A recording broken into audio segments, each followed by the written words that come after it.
So my name is Portia Connor, and I work in the work-based learning office here at Forsyth Tech. I'm the coordinator of work-based learning, which is Forsyth Tech's fancy way of saying internships. So I work with our students on getting internships so that they can gain work experience. Okay, so today I'm going to talk to you guys a little bit about resumes, and it's going to be a working session. It's not necessarily going to be me up here just talking at you guys. I'm going to get you all to interact with me. You may go on the computer and start working on your resumes as well, just depending on how the day flows around, okay? So what I want to do first is, it's good to know who I'm speaking to in the room. So I'm going to just get you to go around. I want you to introduce yourself. I want you to tell me your name, what's your program of study, and if you already have a resume or not. And whoever wants to start can start. I'll go first. Okay. I'm Zarina Subihana. I'm currently an associates in science program, and I do have a resume. I'm working at Wake Forest, but it's not updated. Okay. My name is Matthew Vargas, and I am in the field of getting my associates in engineering. Okay. My name is Jabez Huntley. I'm doing associate of science. You said you do? I do have that. Okay. My name is Melissa Petit Jean. I'm an associate in science with concentration in engineering. And I do have a Okay. Shannon Colson, associates in science, and I do have a resume. Okay. Hi, I'm Hilda Ramirez. I'm here for my associate in science and for math, and I do have a resume online. Okay. I'm Erica Rebello. I'm doing my associate in science, and I do have a resume. Okay. So it seems like most of you have a resume, and that's if you have one. If you don't have one, it's not good or bad either way. What I'm going to talk to you guys today is I'm going to give you our resume workshop as if you don't have a resume. All right. And so what I want to challenge you for some of you, it will be some good tips, and you may just update your resume. Sometimes what I find in working with students on resumes, has anybody ever tried to fit a square into a circle? Who's ever tried to do that? As a kid, no, you got to do the little block sorters. Does a square fit into a circle? It doesn't. So this is relevant. I promise I'm going somewhere with it. Sometimes I find when students or people in general already have a resume and they're trying to update it to work, sometimes that can get very frustrating. So sometimes it's easier to start from scratch.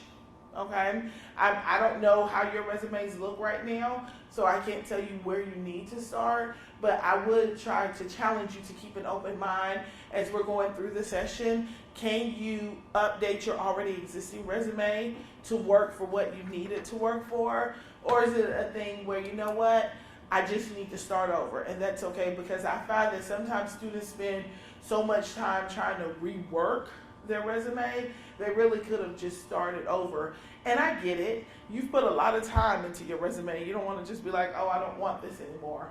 But try and keep an open mind from that, okay? And so what I'm going to do, y'all just tell me your names. Again, this is interactive. I don't want to be up here talking at you guys all day. So resumes are a chance to brag on yourself, right? And I feel like in society, we've been taught and conditioned, oh, don't brag on yourself. That is seen like it's cocky, or you'll seem full of yourself. Don't brag on yourself. And so sometimes in working with people on resumes, it's really hard to get them where they're bragging on themselves and their accomplishments. And I need to get your mindsets where you're bragging about yourself. You know, you're like, you know what? I've done some awesome things.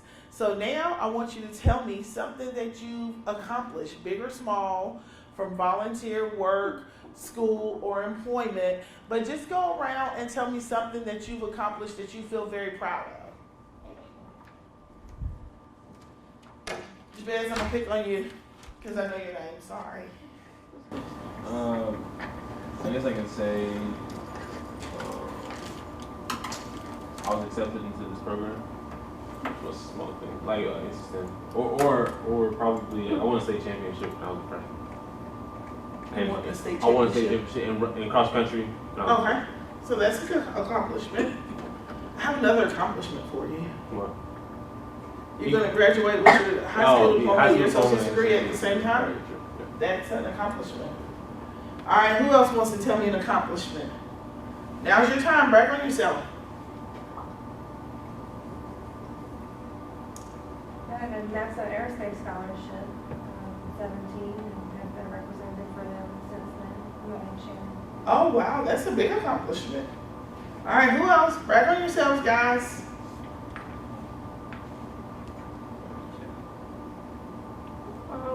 I graduated with my associates in applied science pharmacy technology, and my first job is in the hospital. So. That's a pretty big accomplishment. All right, who else? I guess I can say I finally decided to finish school after taking a break and having 3 kids. Don't say finally decided to finish school. We're going to talk about phrasing because that's a big accomplishment and you diminished it. Say, I made a decision to come back to school even though I'm a mother of 3 kids, because that's a big deal, right? And you're giving yourself credit instead of making it just something that didn't. So yeah, that's a really big accomplishment. What else, guys? All right, you're smiling. You want to tell me your accomplishment. Go ahead. I'm on track to graduate with my associates in high school. Okay, that's a big accomplishment. We're all going to share at some point. We all have done things to be proud of. There's not a single person in this room that hadn't done something to be proud of. All right, you're smiling at me right there. Tell me something you've accomplished. I don't know, just like the ability to get a job, I guess, because I do have a lot of jobs on my resume. Okay. So you interview well, and you're a personable person. That's an accomplishment. All right. I think I've got 2 that hadn't gone. That corner. Okay, I won the Complement Beta Honor Society External Call Club of the Year for 2018. Congratulations. That's a big deal. All right. Last but not least, tell me what your accomplishment is. I've had all A's and B's since high school. Very good. Very good. So you guys have accomplished a lot of things. So what's the purpose of a resume? Why are we in this workshop?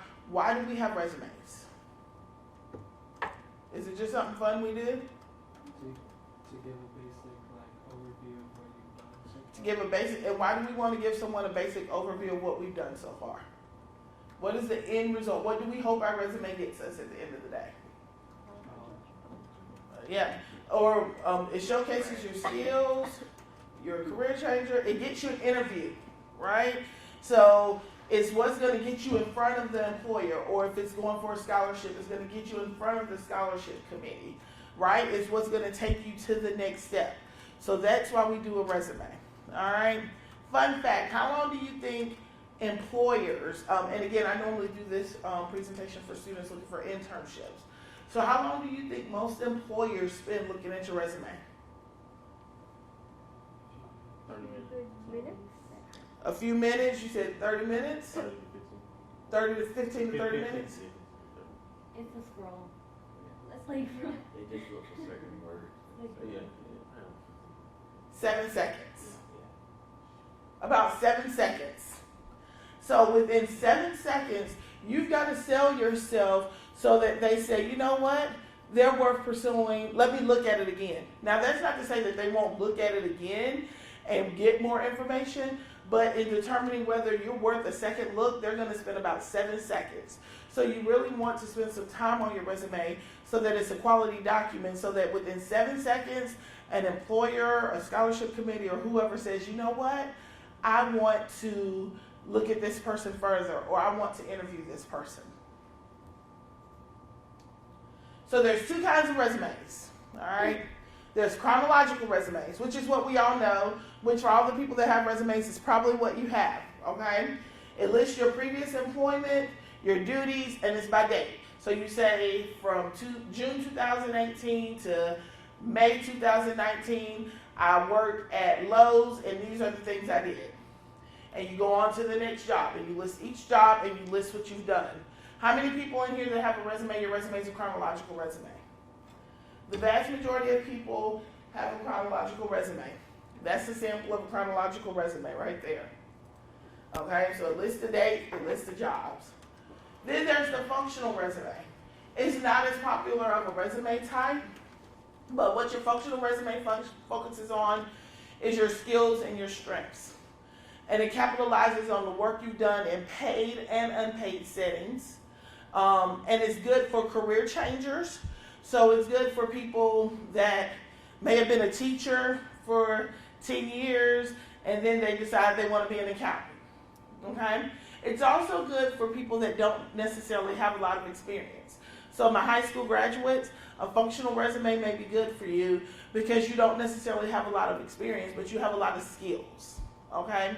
So it focuses on your skills versus the times you were employed somewhere. And that's an example of a functional resume. And as you can see, it lists the different skills, and I'll tell you how we pick those skills, and then you say how you've gotten experience with those skills.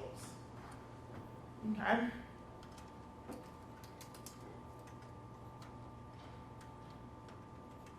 Let me skip this one. So, how do we get the skills we're looking at? Who's ever heard of ONET Online? Anybody? It is a great website. It's the Department of Labor, I believe, is one of their career websites. All right, it's a place where you can look for jobs. You can look for the skills that you need for jobs, and you can find career information. It's a great information. onetonline.org. I highly recommend that you guys spend some time on this website. So now I want everybody to go to onetonline.org because you all have different career interests, and I'm gonna just do a sample one up here.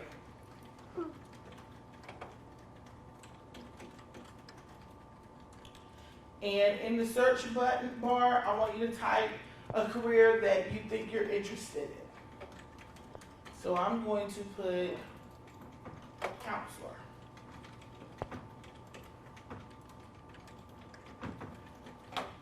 And after you type it up, it'll give you a list of different careers. All right? And you can pick which one is most relevant to what you're looking for. So for me, I'm going to say educational guidance school or vocational counselors. And this gives you a lot of different information that we're not going to necessarily go through right now. It tells you what the work activities are, what education, the job outlook. So again, this is a website that I strongly suggest you spend some time on. But what I want you to look at right now is about midway through is this section that says skills. And you can make it bigger by hitting the plus signs. And so these are the skills that are important for counselors to have, right? So it goes from active listening, perception is critical thinking, coordination is a whole list of, I think that's 20 skills there. So I want everybody to take out a sheet of paper and pencil.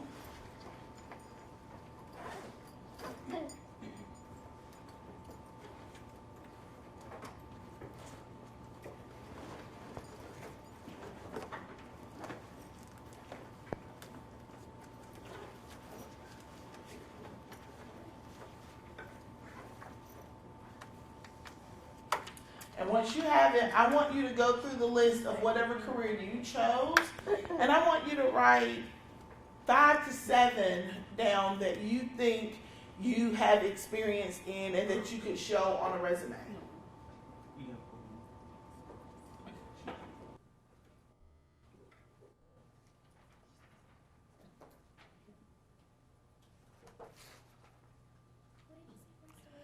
Write down in the skills that you have, write down 5 to 7 that you have.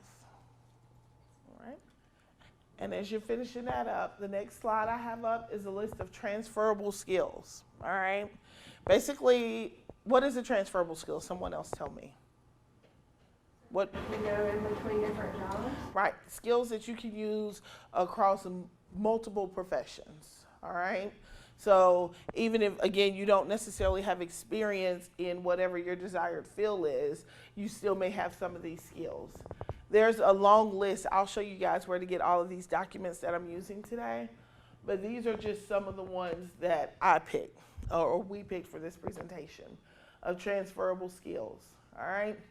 There's 3 that in general employers like to see. It's not every employer, but can y'all guess what those 3 are? Critical thinking. Problem solving and critical thinking kind of combined into one is what they love to see. What else? Leadership. Communication. Teamwork and communication are the 3 that of the employers that I've talked to and different colleagues. Those are 3 top ones that people like to see. All right. Who said leadership? Leadership is actually one that in my line of work, employers don't necessarily like to see. Can y'all guess why leadership would not be one that they love to see? So not a good team follower or team player, maybe? Similar. What did I tell y'all I do? What do I do at Forsyth Tech? You help people get jobs. Thank you, Jabez. Internships, right? So I'm helping people do resumes for internships. So why would an employer not think it very important for leadership to be on a resume for an internship? You haven't gotten experience. And this is for entry-level positions oftentimes as well, which just goes against everything you've been taught since high school, because everybody says leadership, leadership, leadership. Show that you're a leader, right? You guys have heard that over and over, which is good. But for your resumes, as far as internships or just setting your foot in somewhere, it's somewhere else you can put leadership on your resume, and I'll go over that later, but it's probably not one of the ones you want to highlight in the basic part of your resume. Okay? So now from this list, I want you to add to the list you already have about 3 more transferable skills. So this is the part of the presentation where I feel like an English teacher. When you're writing the statements on your resume, which is what takes the most time to do, it's 3 to 4 things you always want to include in your statements, okay? You always want to include an action verb. You collaborated with, you motivated, you organized. What did you do? And we've got a list on the website that I'll show you with a ton of different action verbs you can use. But every statement should include an action verb. And then every statement should include an adverb. How did you do it? Efficiently, quickly, precisely, successfully, regularly. All right? So you want to have an action verb and an adverb. You want to tell, and this presentation is for your functional resume, more so. So because it's a functional resume, you want to tell where you did it at. Because again, you're not just listing the job and listing the duties under the jobs. So we want to know where you did that at. And if you can add a measure of success, then add a measure of success. Every bullet point's not going to have a measure of success. But if you can tell how you did it, how you knew it was successful, so you received an A, you hosted 100 guests, you increased sales. How did you know that what you did was successful? That makes for a very strong statement, all right? But every statement, again, is not going to have a measure of success. Yes, sir. When it comes to writing the statement and stuff, does it matter if it's in past tense versus present tense, or? Okay. Yep. For the job that you're currently in, so let's say, or the position, I'm the president of SGA, and I'm currently doing that present tense. But if it's something that you're no longer doing, you want to do past tense. Yeah, you can have both. Mm-hmm.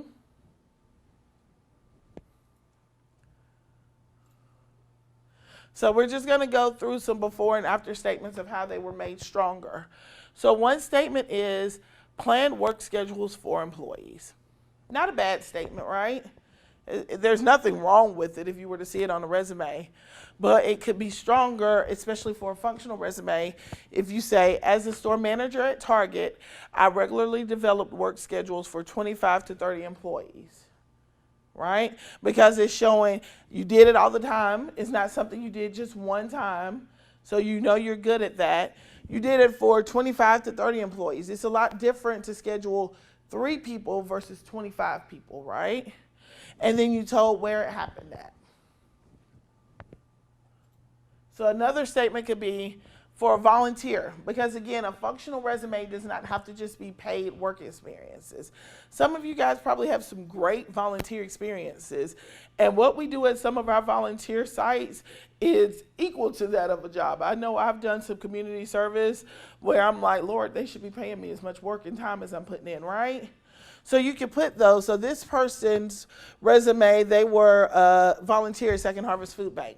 And so they organized a dinner for donors. Again, nothing wrong with it, is what they did. But it can be a stronger statement by saying they successfully organized a benefit dinner for over 100 guests, including coordinating the advertising, food, and servers as a volunteer at Second Harvest Food Bank.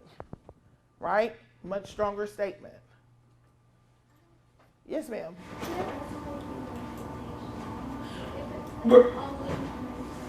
It will be, and I'm going to get to that. So thank you, and I'm going to get to that. But yes, it should be a page. So we're going over this in my English class. Mm-hmm. But I was told that you're supposed to like list. You're not supposed to have like sentences, like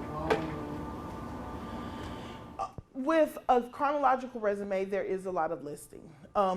We're talking more so functional resumes. And functional resumes, you have to give a little bit more details. But you can list. You don't want it to be a paragraph long. That one seemed like a little bit longer. But you still want to be able to give the details. Because, again, these people have never met you. So you don't want them having questions. But there's a fine line in between too short and too long. Does that make sense? So you got to find that sweet spot in the middle. I always skip this one. I never like this one. So sometimes we'll have students, because sometimes students don't necessarily have a lot of work experience. So sometimes they may put something that they did in a class on their resume. So this one told you that they worked on a group project in one of their classes. They could say they collaborated with a team to develop and execute lab experiments accurately following all standard of operating procedures as a student. It makes it a stronger statement. It shows that you know how to follow standard of operating procedures, which is something employers are going to look for, because they know you're not going to cost them money by doing something wrong, right? All right, let's go on over that again. So now what I want you guys to do is look at your skill list, select one. I'm sorry, my voice is going. And I want you to write a statement for something in your background that you've done to demonstrate that skill. And if you get stuck or you need help, raise your hand and I'll come around and look at them. All right, we got some still working, but it looks like a couple are done. So y'all know what comes next, right? Anybody want to share? Go for it. I don't really, I know the measurable part I wanted to try to add in, but you can tell me if this sounds fair. Okay. I put efficiently maintain lab instrumentation following all standard operating procedures after joint school of data science and data engineering during 2 summer internships. That sounds pretty darn good. That's The a really last good part with statement. the 2 summer or the 2 internships, is that something appropriate? Yeah, that's because it shows that it shows that you were good enough. They invited you back. So yeah, that I would include that in there. So that's a pretty good statement. All right, who else wants to share? I'll tell y'all a little secret. I'm gonna probably ask everybody to share. Mine's kind of basic. It's not as in-depth as That's okay. okay.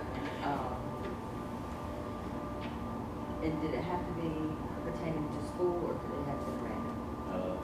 Or you wanted it to pertain to what we were doing? No, it can be work. Okay. While personal training at Gold's Gym, my clientele ranged from one type of person to the next. Many having different needs and goals to accomplish. My skill list was able to work various. You hit it. You did it good. It almost sounds like you're writing an English paper. Okay. So it's a different kind of writing. I like to tell stories. I remember when I went to college for the first time, I took a journalism class because I always made A's in English. I'm a very strong writer. And I got in that journalism class and I kept getting C's and D's. And I'm like, why do I keep getting C's and D's? I know I'm a good writer. And it was because my writing, my professor told me, was too flowery, which was always really good for my English papers and the amount of description, but they want it very concise. So it's a good statement, but can I read it so I can? And guys, I hope you guys don't mind feedback. I think we help each other. One of the best resume clinics, because we do resume clinics as well, we went to the School of Nursing and we were reviewing resumes. And instead of working one-on-one with students, I had about 4 different nursing students and I was working with each of them. And it was beneficial because they helped each other in addition to me helping them. Okay? So, about personal training. So, you could say, work with many different types of people in different stages of fitness as a personal trainer to make sure they were able to accomplish their goals. So you could say work with various people from various backgrounds and health history to make sure they met their goals at Gold's Gym. So more statement-like than. Correct. And include in that, you may have came in after that adverb and that action statement. Okay. So, but yep, that was a good start. Who else wants to share? I said as a forensics major, I have successfully conducted quality control analysis on various laboratory experiments while in forensic chemistry. Okay, good statement. The only feedback I'll give you, don't ever put I on your resume. You always, so read the first part to me again. As a forensics major, I have successfully conducted. Okay, so you could just say successfully conducted and go straight into the statement. You don't have to give the preface, and then you can say in my chemistry major. So, but take the beginning part out, and then you have a really good statement. Okay, who else wants to share?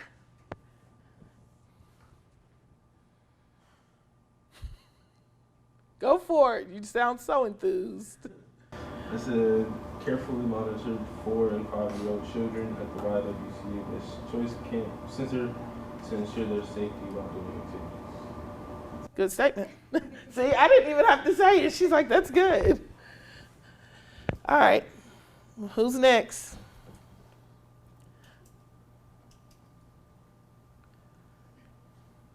Oh, am I going to have to do a draft? I'm getting ready for Christmas, and I just said, effectively move around store items to make space for over 200 new Christmas gifts and toys for customers' needs.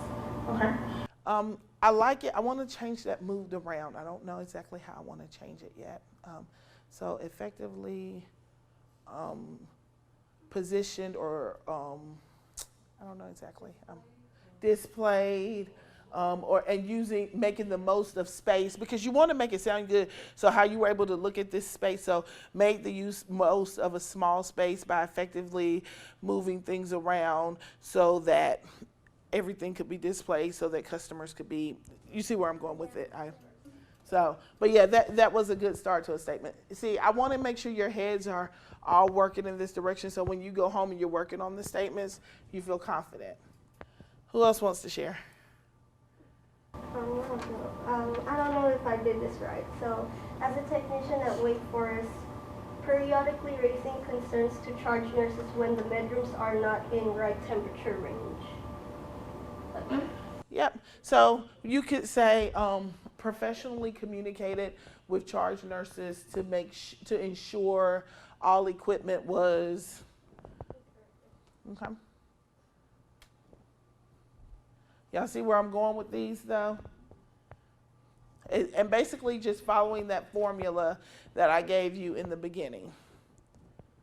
Anybody? Next? I'm pulling teeth here.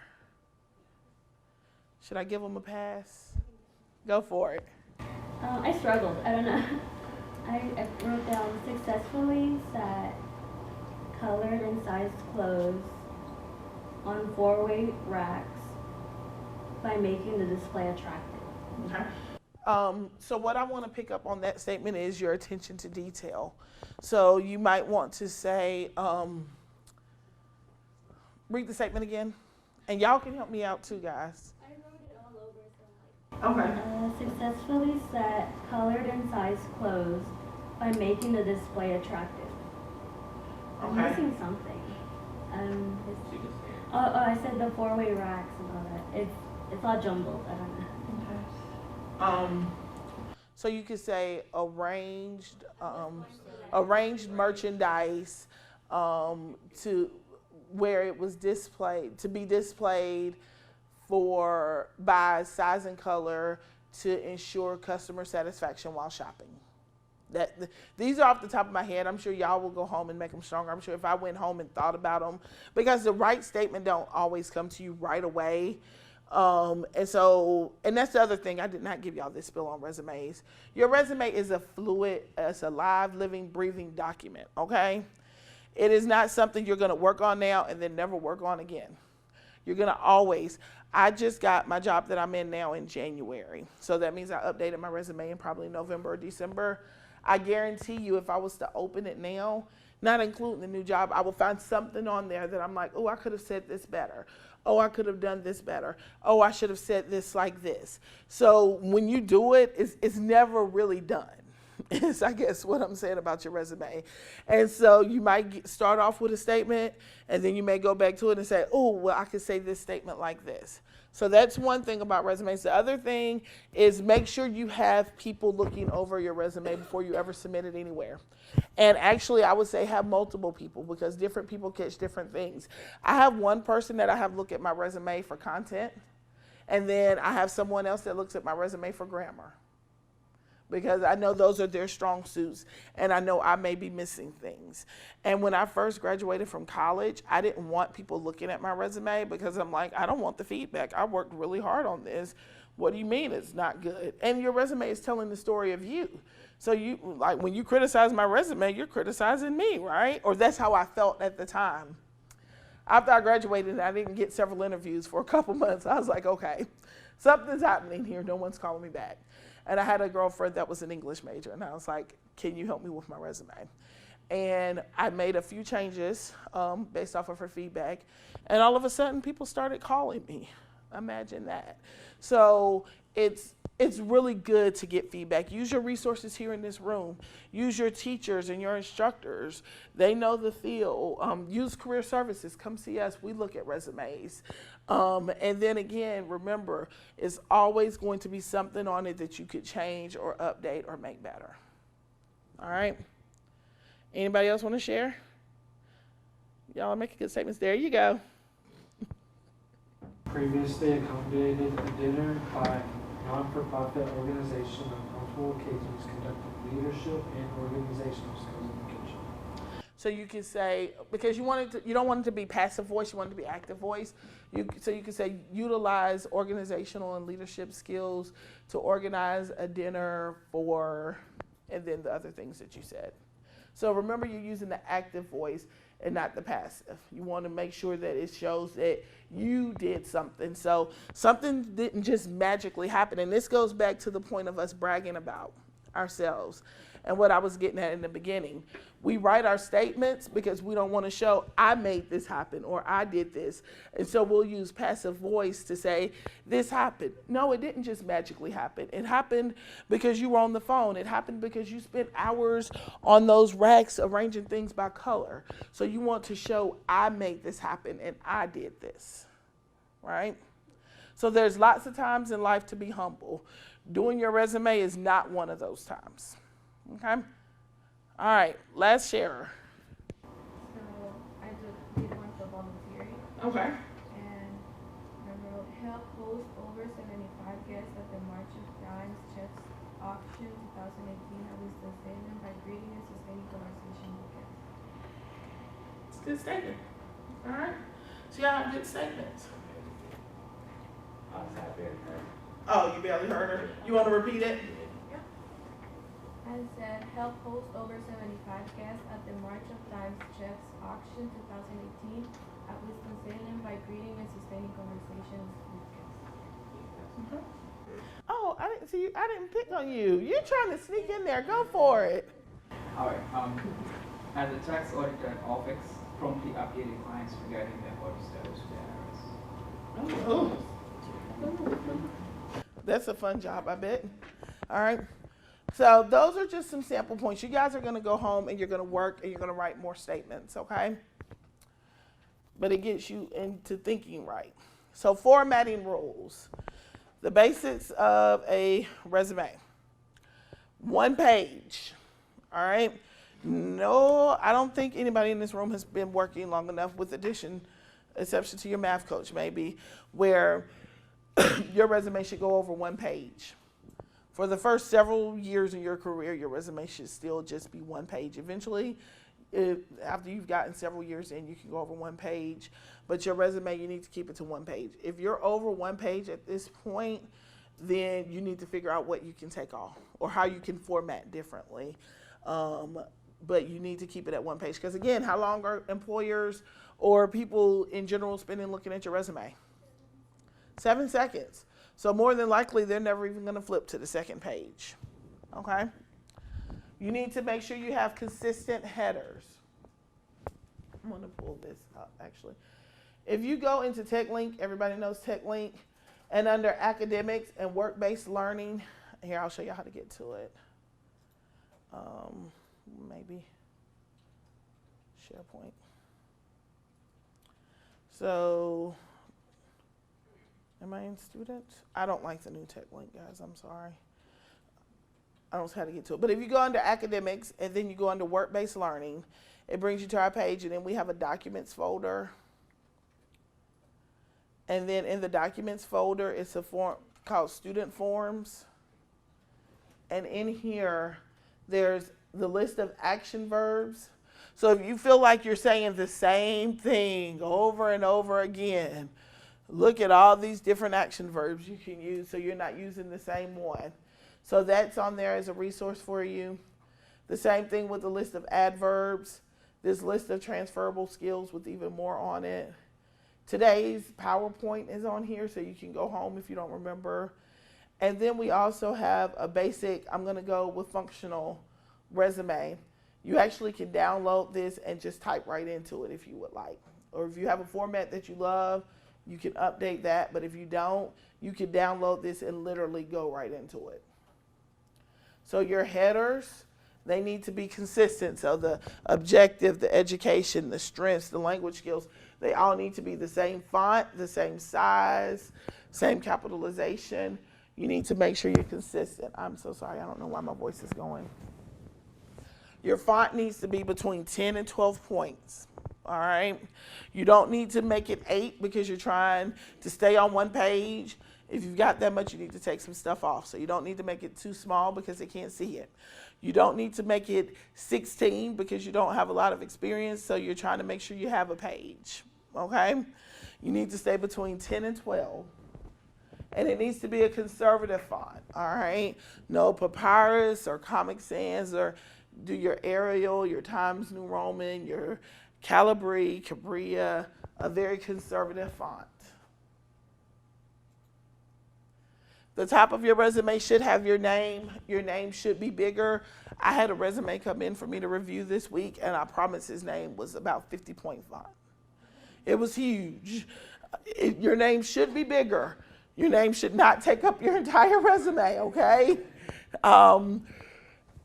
Your address, your phone number, and a professional email address.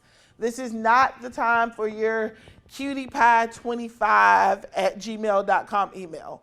I know we all have them because when you made your first email address, that seemed like a really cool thing to do.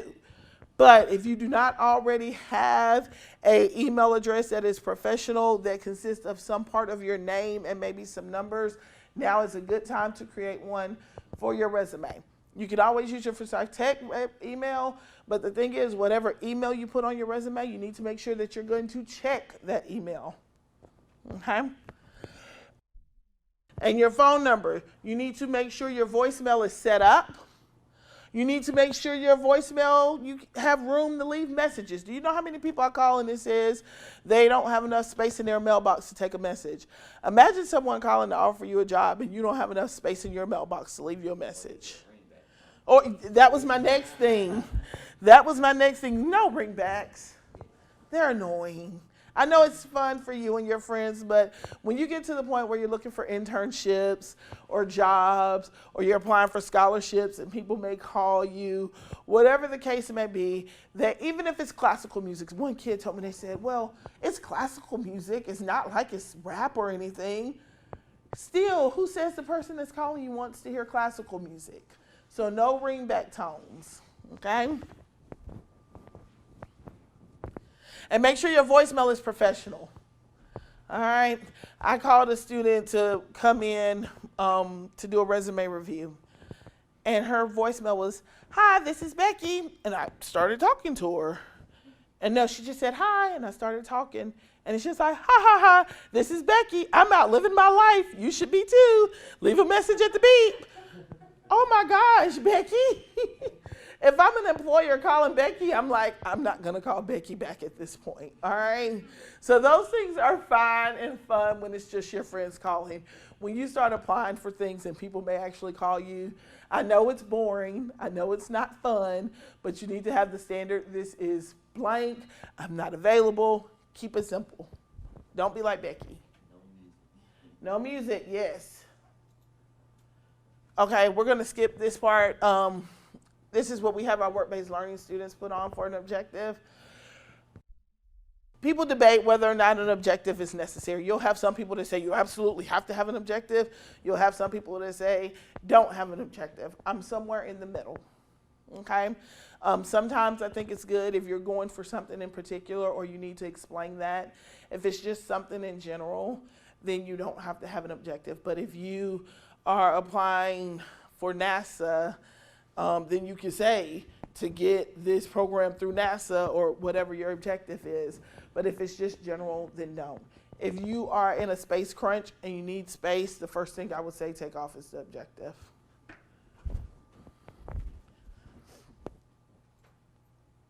Your education. I've had lots of people put their high school on there. Great, I know you love your school, but once you're in college and you're getting your college degree, it's assumed that you have a high school diploma, right? Nobody could be here at Forsyth Tech in the program that you're in if you don't already have a high school diploma. If you figured out a way to do that, then you're really creative. So you don't have to put high school on there. That's taking up space. You put your college on there. You have not graduated yet, so you will put candidate for whatever degree, and when you're anticipated to graduate. Always put that, all right? You don't want to mislead anyone into thinking that you already have that degree. And you can say, well, I'm applying in June. Well, they may have wanted you to start right away, and you're not qualified. Yes, sir. I was going to ask about the anticipated graduation. Like, with that being said, like, why do they want that on there if you don't really know exactly when you're going to graduate? Sometimes it starts at one date and then it turns over time. It just shows where you're planning, and it shows when you're going to hopefully have the credentials. It's not a guarantee, but it gives them an idea that if I wanted you to have these credentials by this date, this is when you're going to have them, or that you're working towards them. So if it changes, does that really matter to them? Or? It depends on the field and the employer, honestly. Because some of them may say, you know, we may hire you now, but we want you to have this degree by this date, and they're expecting you to have it by that date. Some of them may be more flexible, but that's why you put it on there, and that's why you always say anticipate it, so that they know that you're anticipating it, because anything could happen. You could be planning, who's planning to graduate in here in May? Several people. So May could come, and you could fail that statistics class. That was the only class you needed to graduate. Hopefully that does not happen to anybody. That would be devastating if that happened, but that could happen. And so you want to make sure that they know that that's just an anticipation. GPA, there's lots of debate, again, on whether or not to include it. What we do know is that GPA does not predict success. It doesn't. But some people like to include it, some don't. General rule of thumb, if it's below a 3.0, don't put it on there.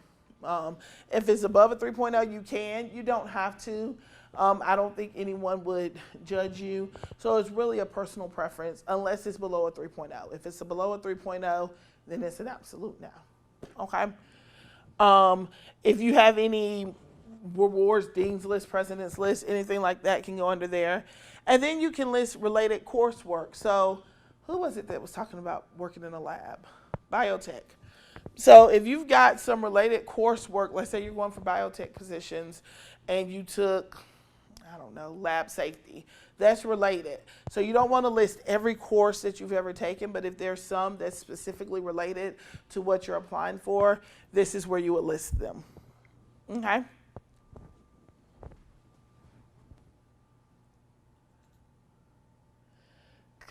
computer, lab, mechanical skills. All right. What's the difference between proficient and familiar? Proficient, you may have to be an intermediate or beginning level. Yeah. I tell people proficient is I can do it all day long, and I probably can teach you how to do it. I can say, here, this is what you need to do, and I can teach you.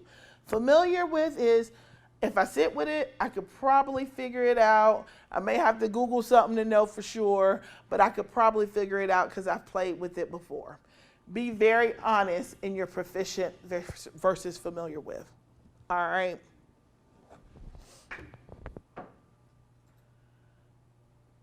And then this is the part where you're listing the skills. Y'all all wrote down about 8 skills. So pick 3 that are the top 3 that would be important for the field you're in. So if I want to become a mechanical engineer, which I don't even know what they do, I would never want to become a mechanical engineer, but if I did, then I probably wouldn't want to have one of my skills as interpersonal communication. Although I'm sure at some point interpersonal communication is important in mechanical engineering, that's not going to be one of the top skills. Critical thinking I would probably want to have because that's probably a skill they really need. So pick out of the list that you have 3 that you could showcase on your resume that are important to that field and that you could make at least 3 bullets in showing you have past experience demonstrating that skill. So I want y'all to go ahead and highlight your 3. So optional sections that you can include are language skills. Anybody fluent in another language? If you're fluent in another language, that's a big deal. You might want to put that on there. It could make you stand out. If you have any certifications or trainings that are relevant to your field. So a lot of the IT have different certifications, the different automotives, different things. So if there's anything related to your field and you've gotten that certification. So if I wanted to be going back to his example of preschool, if I wanted to be a preschool teacher, a CPR first aid certification would be pretty important. Okay? Any professional associations that you may be a member of. So if there's a Counselor Society of America, and I want to be a school counselor, and I'm in that. That's important to list there. And this is where you list leadership. Remember, I told you don't put leadership as one of your skills. This is where you put leadership. So you put leadership. So if you were the president of the school service organization, then this is where you would put that. Yes, ma'am. But that also be where you list your accolades too, because I know that kind of goes with like maybe some of the certificates or the professional associations. But if I have a long list, I found it hard to put it all on like one page. So you could say awards. So you could have a separate section. You could always add another section. So you could say awards and honors, and you could list them under there. Volunteer service. So this is where you put that. Be very honest in your volunteer service, and you want to list things that you have consistently done. So if I, one Saturday morning 3 years ago, went and built a house for Habitat, that probably should not be under my mind. I did it, but it's not something I've consistently done. Funny story is we had a student interviewing for an internship at a local accounting firm. And one of the reasons he got the interview and the owner of the company was really interested in meeting him because he had Habitat on his resume. And the owner was on the board for Habitat. And so they was like, oh, well, this is great. And they asked him about it. And he was like, oh, that was just something I did one time in high school several years ago. I don't do it all the time. Do you think that student got that internship? He didn't get that internship. So be very honest in what you're doing. But March of Dimes, I volunteer with March of Dimes all the time. I consistently do that. I could put that on there. So you just want it to be things that you've consistently done and not just something you've done a couple times.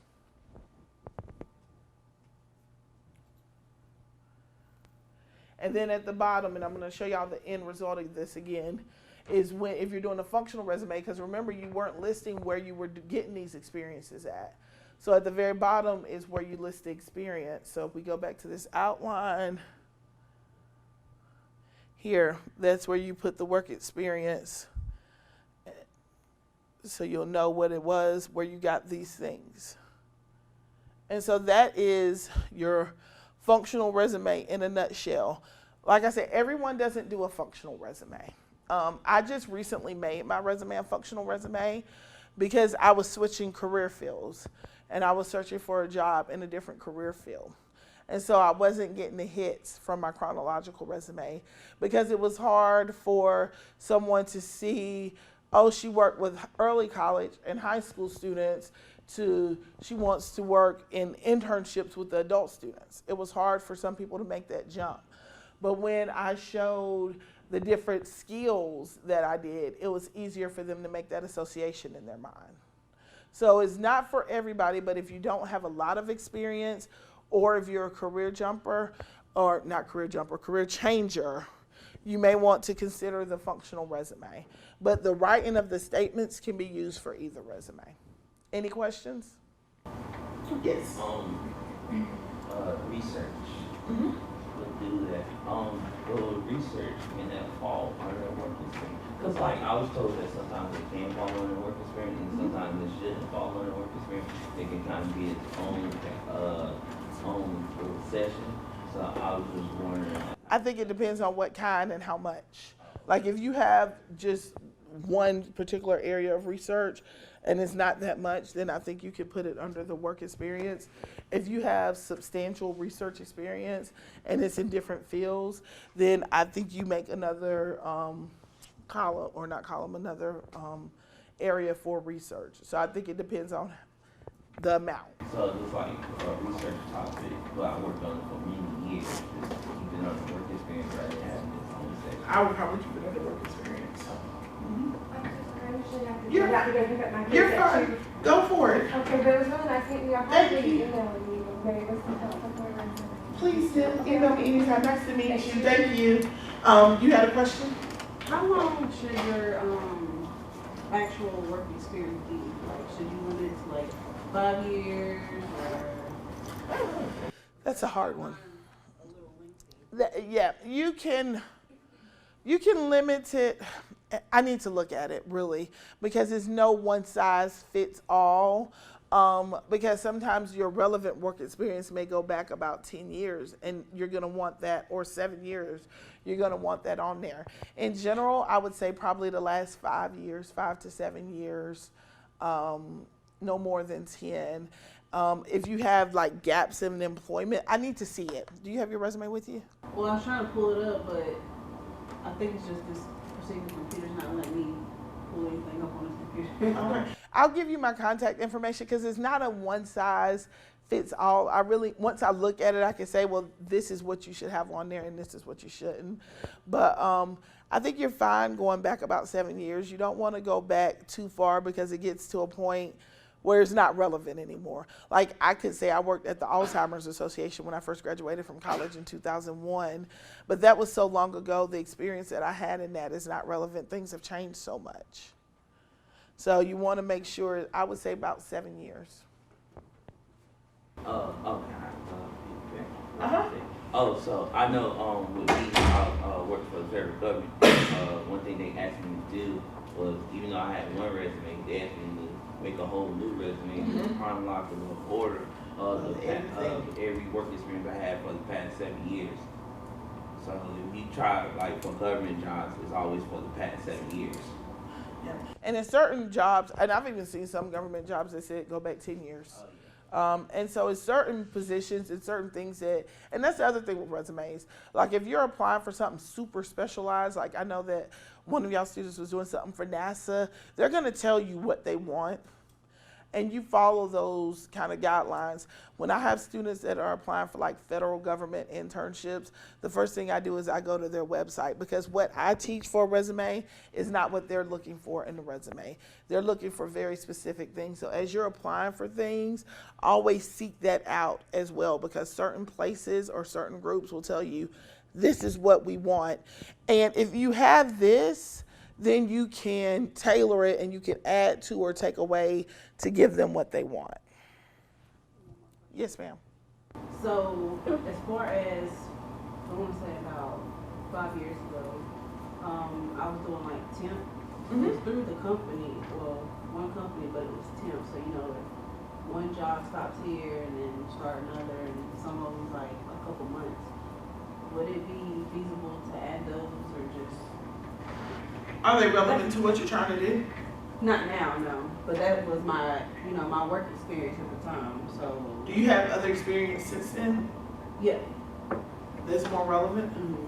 I wouldn't. But if I don't put it, it's like 3 or 4 years of a gap that, you know, looks like I didn't work. Yeah. But if you do it, and so you're a career changer. So if you move to more of this functional resume, you're doing the skills, and then at the bottom you can list that you were working for this temp agency for those dates, and then that explains that gap. And so again, you're focusing more on the skills versus the time, and then you're just listing the work experience at the bottom. Makes sense. Any other questions? Yes, ma'am. So now that I have a work, should I list my clinical rotation still? You only have one job outside of clinicals? Yeah, because I already did my clinical rotation. I would still list your clinical rotations. All right. Any other questions? Nope. You guys have been a great audience. Thank y'all.